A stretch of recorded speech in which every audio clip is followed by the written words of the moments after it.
Buenas tardes, Álvaro de Jesús. La primera pregunta sería,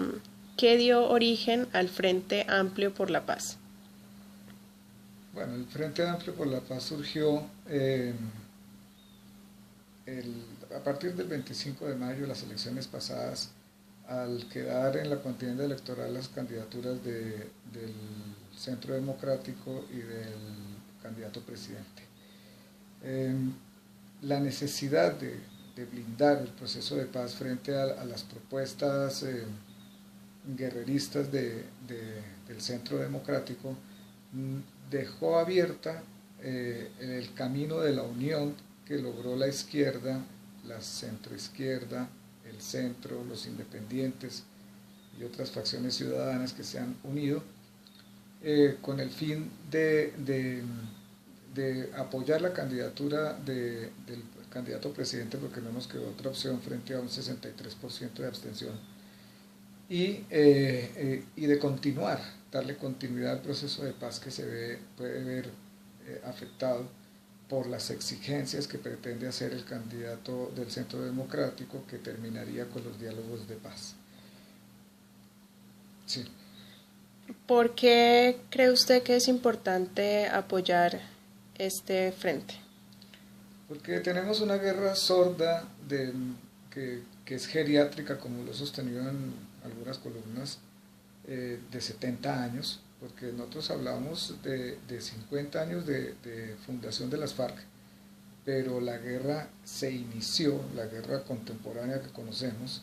se inició en los finales de los años 30 y durante todos los años 40 con la pugna entre el Partido Liberal y el Partido Conservador, que llevó al asesinato de más de 2.500 labriegos gaitanistas, y entre esos el asesinato de Jorge Eliezer Gaitán. Luego estamos hablando de 20 años antes de comenzar, de surgir las FARC como ya movimiento armado guerrillero, como un brazo de lucha política. Esos 70 años ha degenerado la guerra y ha tomado diferentes rumbos.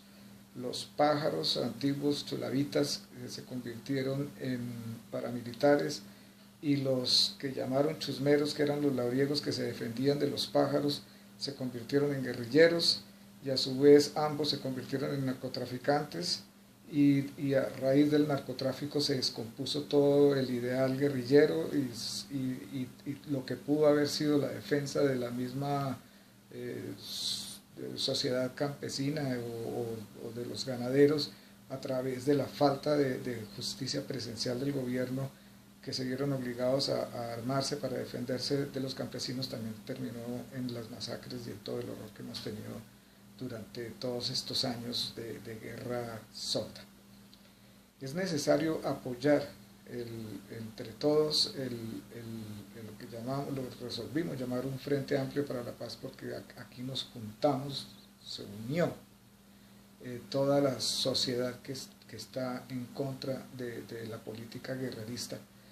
y esto nos puede llevar a que finalmente podamos tener el inicio de un proceso de paz, porque lo que se firmará en La Habana son acuerdos sobre 5 puntos básicos, pero de ahí tiene que partir todo el desarrollo de la política de paz en Colombia, que incluye la justicia, la reparación de las víctimas, la no impunidad, que eso se hace a través de la justicia y de la misma reparación de las víctimas, eso va conexo, y especialmente la reconstrucción de ese tejido social del país que se necesita tanto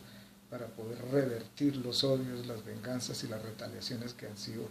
el combustible de toda esta guerra, y solamente eso lograría jalonar al gobierno para que comience una lucha frontal contra la corrupción dentro del Estado, que ha sido la base y la chispa que incendió los campos en Colombia en los años 40 y que persiste hasta los días de hoy. Ahora, por último, Álvaro, una invitación que de pronto le hagas a los colombianos para estas elecciones, segunda vuelta este próximo domingo.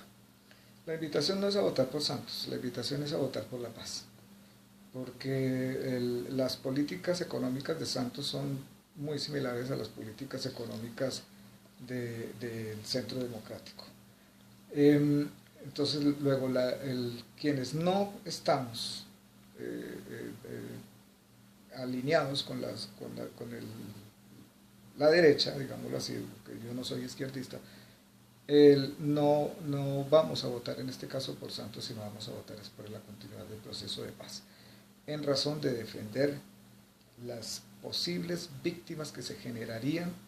en el evento de la cancelación de los diálogos en La Habana. Tendríamos más guerra, más costo, vidas humanas,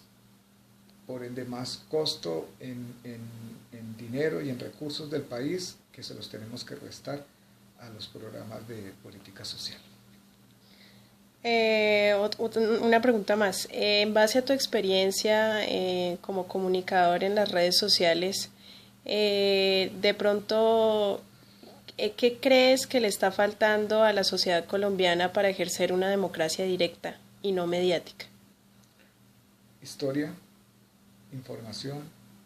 dedicación,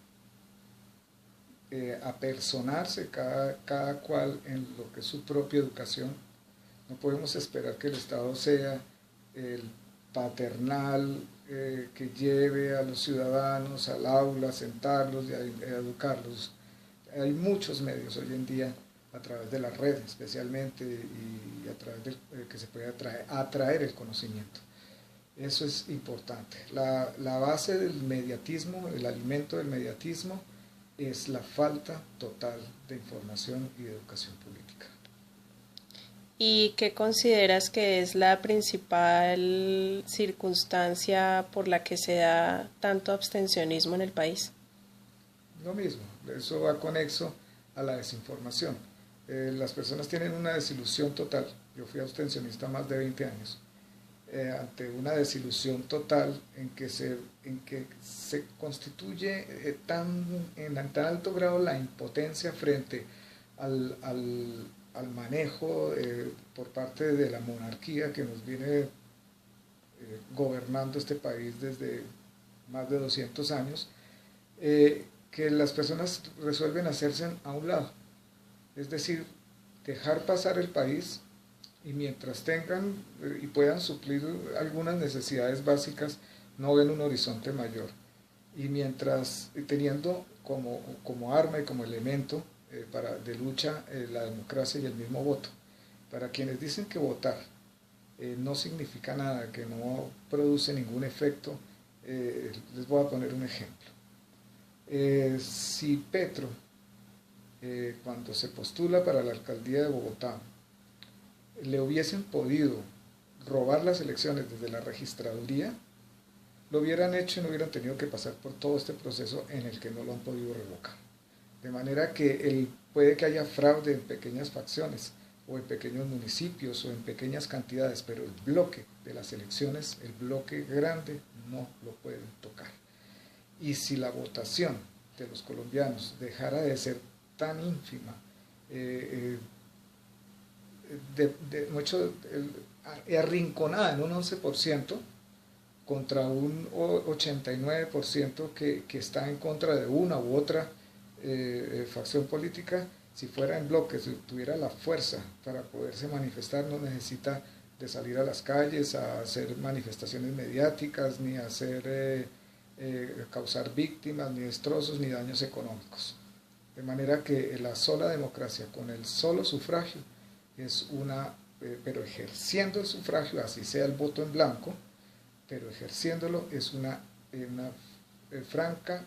y total manifestación de poder ciudadano.